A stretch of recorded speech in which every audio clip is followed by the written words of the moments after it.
Hello, everyone. Welcome to episode 144 of the Stomp the Bus Show. I'm your host, Mark Harris. And oh, what a difference a week makes.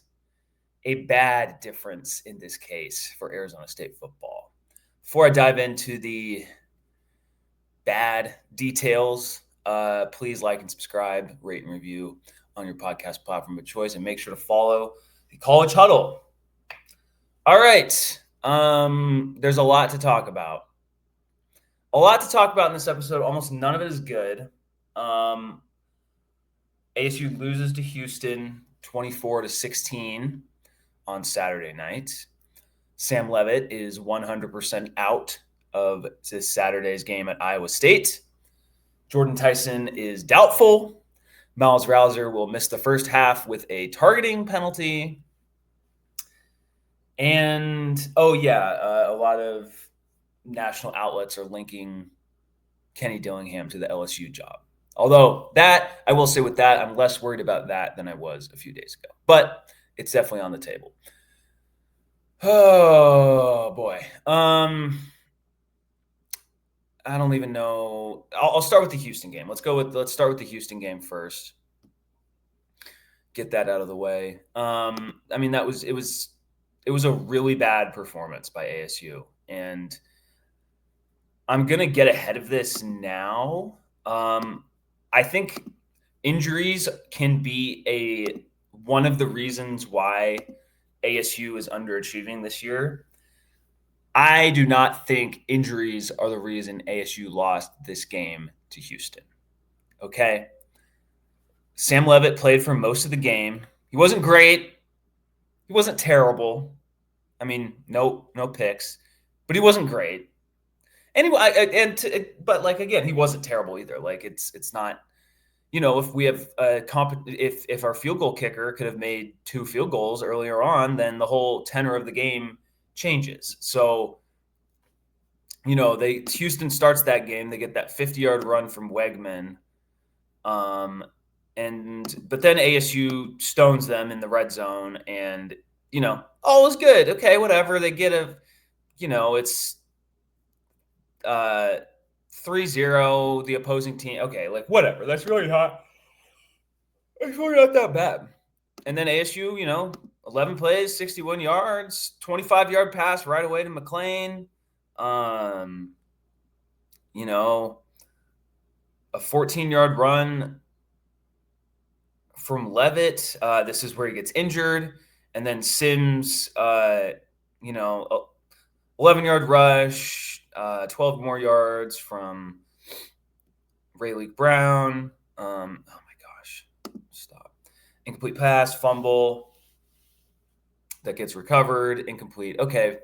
But whatever. It's 3rd and 5 at the Houston 14-yard line.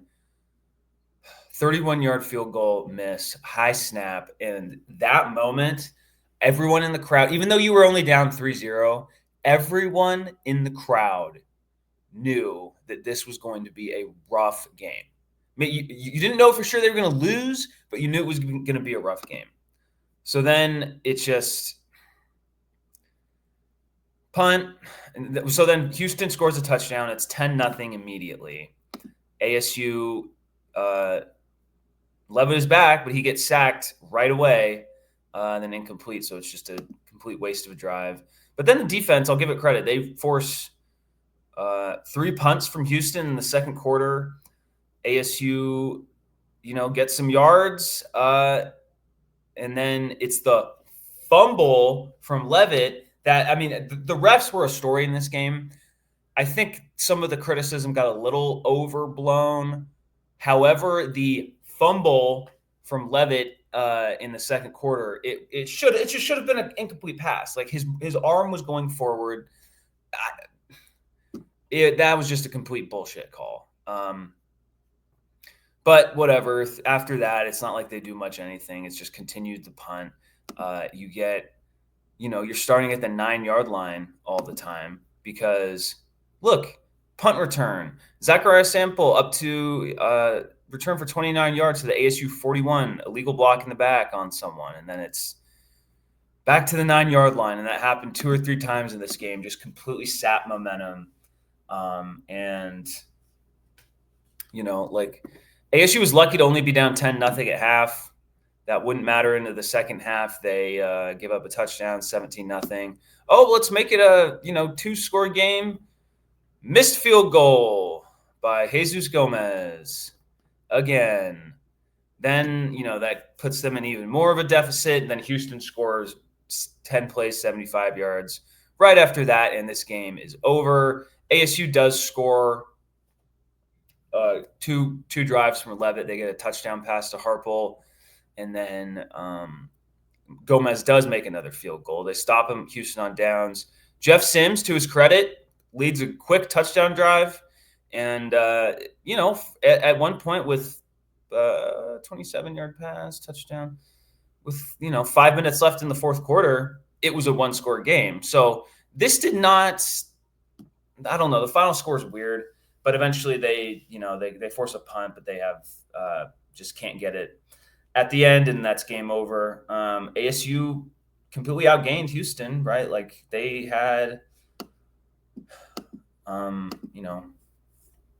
40 more yards of offense. They passed for 127 more yards. The rushing game was a huge issue, but ASU also ran for more yards per play. It's just the issue was the penalties and the fact that, just the fact that they were always so far back on the field. And like with this ASU offense, you can't ask them if they're starting at their 10-yard line all the time, it's not going to work. And so, yeah, I know missing Jordyn Tyson played a role in this loss, but I don't know, man. I can't it. It falls on Dillingham. It falls on Leavitt to an extent. It falls on the defense. It falls on Marcus Arroyo. And this was a game. I will say, this was the first game where you really noticed the loss of Ben Coleman in there at offensive tackle or offensive guard. Okay. That's just, and give credit to this guy, Ewalls the third. He had 3 sacks. Credit to him. Their guy Carlos Allen played really well. I thought Houston. I thought they played well. I also didn't think that they had this outstanding game and they were way better than I thought they were type of deal. They were better than maybe some of our dumb fans thought if you just looked at how they had played, but they didn't blow me away. A lot of this loss was because ASU made mistakes and penalties and all that type of stuff. So, credit to them. It's a big win for them, but I don't look at this and be like, oh, Houston completely destroyed. No, that wasn't really it. So, and look, with this Houston game, this was a huge this was a huge, there are some fans who were like, oh, it's just one loss. And I saw a few media members who were saying well, they're at the same place they were last year at this time, and they still have 4 games left and all this. And yes, those are all true. Those are all true. And they were saying this before the injury news came out about Leavitt and Tyson. All of that is true that yes, they technically have everything ahead of them and all this stuff, but you can't watch this team all year and look and be like, oh yeah, they're definitely going to win out. And now that you have the injuries to Leavitt and Tyson at Iowa State, that's just going. It's unlikely that they win this game this weekend. I do think that ASU is a 7.5-point underdog at Iowa State. I don't see them. I could see this being a 1-score game. I think Jeff Sims, he's fine. I think that some people are remembering the very worst of Jeff Sims, and I think that he'll come in and play okay. But it's still an uphill battle. It's a road game against a decent team. Weather shouldn't be terrible actually, but I don't know. I'm just not super confident in it, but I also just don't think that I don't think Iowa State is good enough to just completely roll over this team, I guess is what I'm getting at. But I'm not really going to focus too much on that game. It's kind of just Secondary, and I mean, again, when you have your starting quarterback out, Jordyn Tyson is unlikely to play. And at this point, like, there's no reason to play him in this game, like just, and I feel like this way for Leavitt and Tyson, like, just if they're going to be out for this game, sit them both out. You have a bye week after this game, thank God. And then you have 3 games left that aren't super difficult relative to the previous games that you've played, right? You host West Virginia, probably the second worst team in the whole league. They're not good at all. Then you're at Colorado. Yeah, it's a road game. I don't know what Colorado is going to be like. They haven't been good this year. And then you play Arizona, and by then maybe you'll get some guys back, and like people will be juiced for that game, and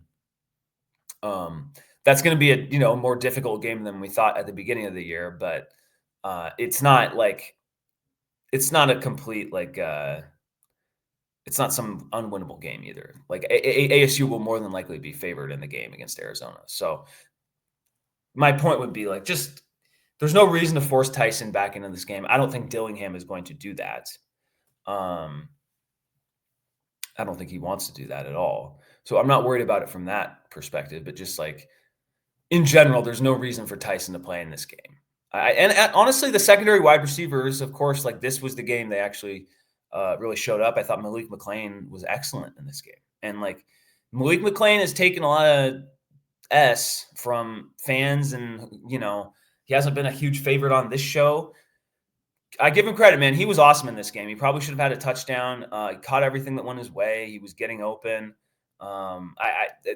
He really stepped up in this game when ASU needed him to. And I think that I hope that him and Sims can really gain some compatibility this week in practice, and like go show Iowa State, like this team is still talented. It's not like this team is terrible. All 3 of these losses have like explanations that come with them, but it's still depressing to sit here on the day before Halloween and you're basically out of the Big 12 race. The only way you're going to finish ranked is if you win out. That would require beating Iowa State. So that's unfortunate.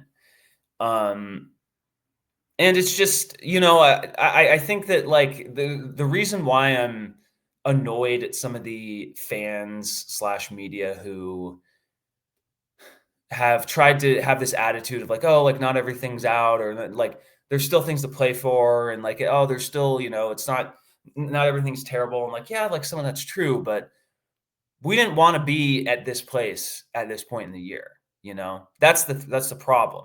And the injuries do play a role in that. It's not like they have zero culpability, but I don't know, man. This Houston loss was really kind of an indictment on the coaching staff, honestly. And I know that I'll get to some more coaching stuff later in this show, but like,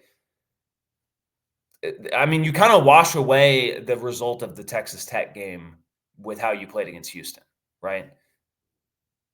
Like, sure, like the Texas Tech game, the memories, the moment, the fact that you might be the only team that beats Texas Tech in the regular season this year, like that was a really awesome game, a good game plan, gutty performances.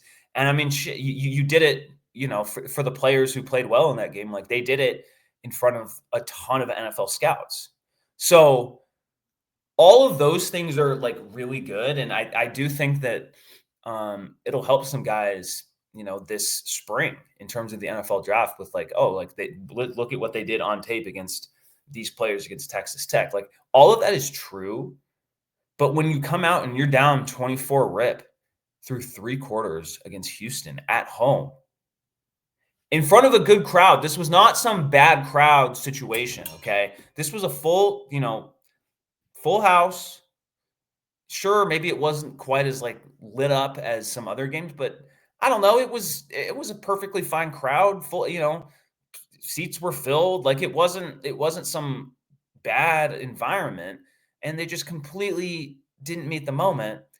And speaking of coaching, like Charlie Ragle has stepped aside with health reasons. Um, I hope I like for anyone, I hope that they can get a handle on their health issues. How do I say this? I have a tough time believing that it's 100% health issues as the reason why Charlie Ragle has stepped aside. I just because the special teams has been a issue this entire year. It almost cost them against Texas Tech, and it bothers me that like a change is being made only after a loss has forced it, because like arguably the special teams were even worse against Texas Tech. I mean, the punting was terrible.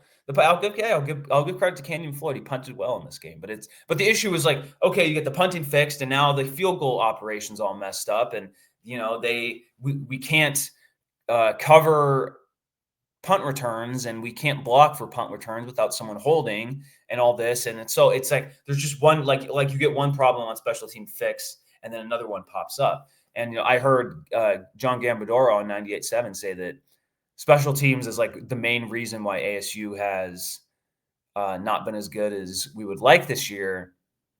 I don't actually. I think that's a reason, but I think another is just the offensive line has not been up to snuff. Like really, the only guy now that Coleman is out, I think the only guy who really is like stepped up, or not stepped up, but like lived up to the billing on the offensive line has been Max Iheanacho, or right tackle. And he's being noticed by NFL scouts. Like he has a chance to go in like the first 2 rounds of the draft. So that's something to watch for. But both guard positions haven't been great, especially without Coleman. Center has been. I give Makua credit, but it's a little early for someone like him to really be in there. And then left tackle has just been, at some points it's Josh Atkins, at some points it's Jalen Clem. Like it's not settled there. So I think that's something that it's not really getting talked about. But like I really think the offensive line has not progressed this year, and it showed up in that Mississippi State game where you couldn't punch it in from 3 yards out. Some of that was due to play calling. Let's be real. And I mean, obviously the stupid blitz play call that doomed them in that game also also is a reason why we're sitting here today. But yeah, it's just I did not want to be talking about the team like this at this point in the season, and I don't know, like if they beat Iowa State, which is not an impossibility, it's an unlikely outcome. Don't get me wrong. Like I'm not expecting a win on Saturday morning, but if they do beat Iowa State, then you can go. Then 9-3 is really on the table, and if you go 9-3 this year, fighting through the injury stuff. You have a close game on the road, not go your way. You would only have lost one game at home in that scenario. I mean, a 9-3, like I would like that would actually be a really awesome way to finish the year, and you would most likely finish ranked. You could probably go to like the Alamo Bowl or something. And honestly, if you go 9-3, then that might be a scenario where like there's outside tiebreakers that could actually get you into the Big 12 title game. So there's still a good bit to play for.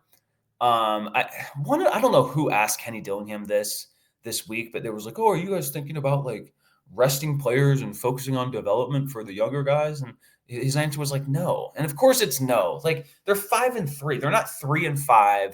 They have some injuries. It's not everywhere. They still have things to play for. And if you're Dillingham, like you have to have the mindset of like, hey, like we were at 3-2 in the Big 12 at this point last year. It feels way worse this year because it is way worse. But in terms of just strictly the conference record, they are in the exact same spot as they were last year.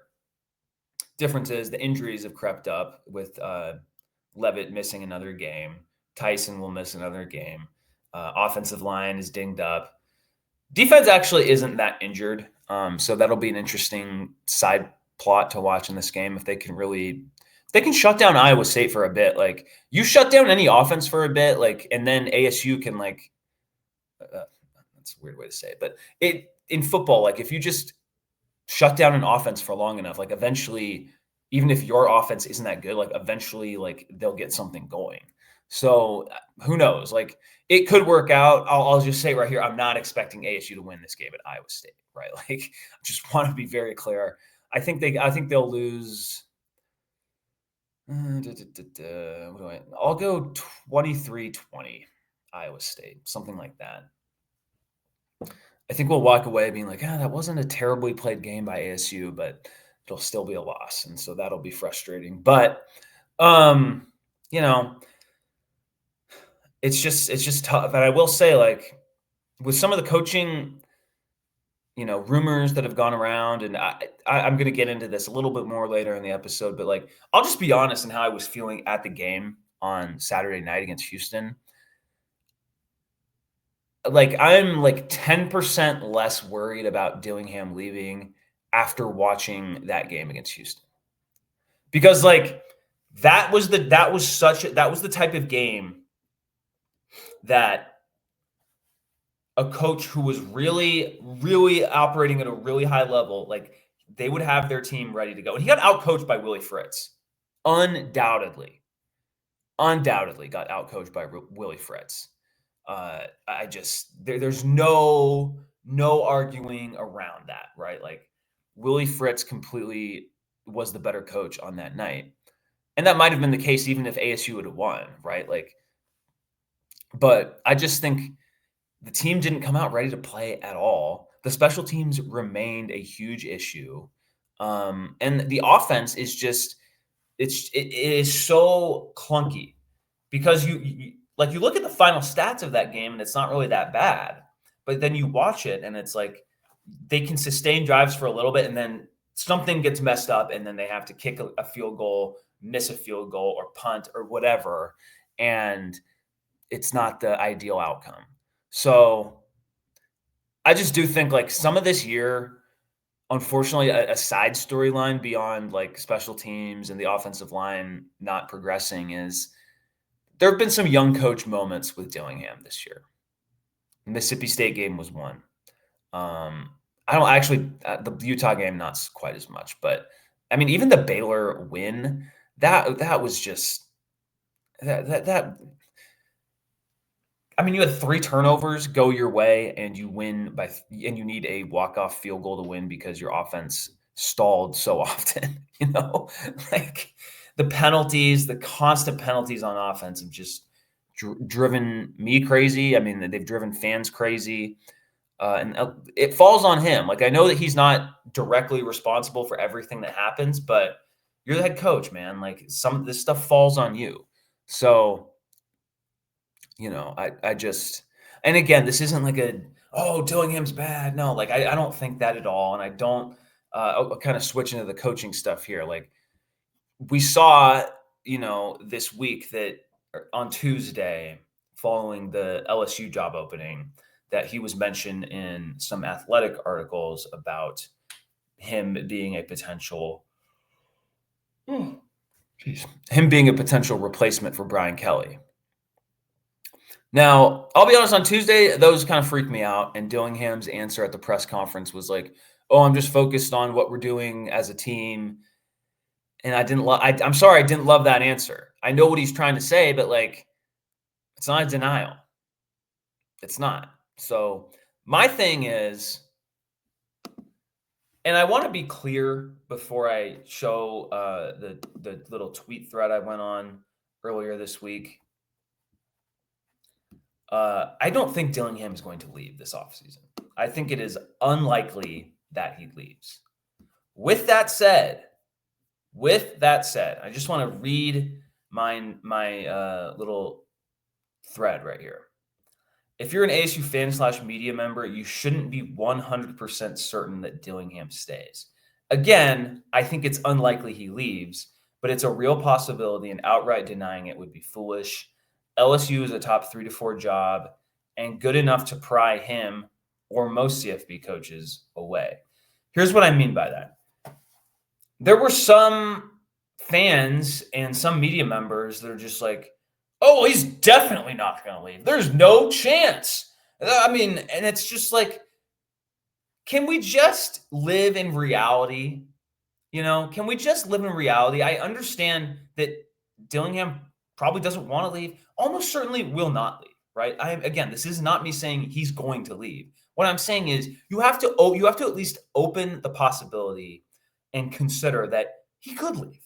Okay? Because LSU is that good of a job. It's an incredible job.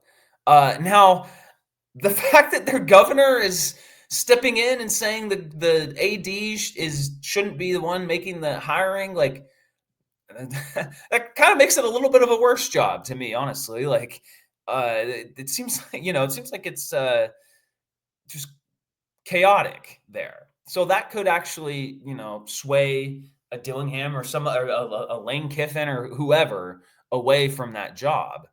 But my only point here is like to just put your head in the sand and say, oh, Dillingham loves ASU. It's his dream job. And therefore he will never 100% no chance leave. I just think that is doing yourself a disservice. Okay. I think you are doing yourself a disservice as a fan if you are not even contemplating the possibility that he might leave. Okay. That's all I'm saying. So, and I think you're misleading people as well. And I don't want to mislead anyone who watches this show. That's why I'm being very specific with what I'm saying. And I just don't think it's like a 0% chance that he leaves for LSU. And by the way, I specifically say LSU because one, I mean, Penn State. Does anyone can you actually envision Kenny Dillingham being the head coach at Penn State? I don't see that at all. Okay. So and I don't even think that they're really interested in him. I just don't see that happening. So let's put that to the side. Florida, I could see that a little bit more, but his name really hasn't been connected to them that much. And they've been kind of chaotic too. So, and I just don't think Florida is as good of a job as LSU either. And then all the other ones, all of those are either worse jobs than ASU or they're lateral moves, and he wouldn't leave for that. So there's no reason in giving those oxygen. So let me continue with my little thread here.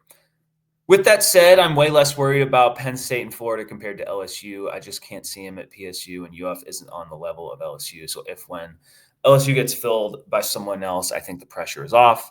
And let's be real, if he gets poached by a bigger job, it won't be because of his coaching job this year. This team will almost certainly not achieve its stated goals. And a lot of that is due to coaching. Who knows? A bad finish to the year and a stock could plummet. All of that is true. I'm sorry. If you're an LSU fan, a Penn State fan, an Auburn fan, whoever, and you're like, we want Kenny Dillingham, it's not because of the coaching job he's done in 2025. It's because of last year. Okay. And again, none of this is like, oh, Dillingham sucks. Like all that. No, I want him to stay. It would be so much better for ASU if he just stays, continues. They've had really good recruiting weekends. And I even include this last weekend against Houston.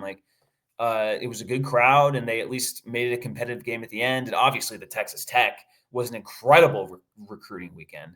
And of course, all the stuff they did during the week before those games. So that you keep intact.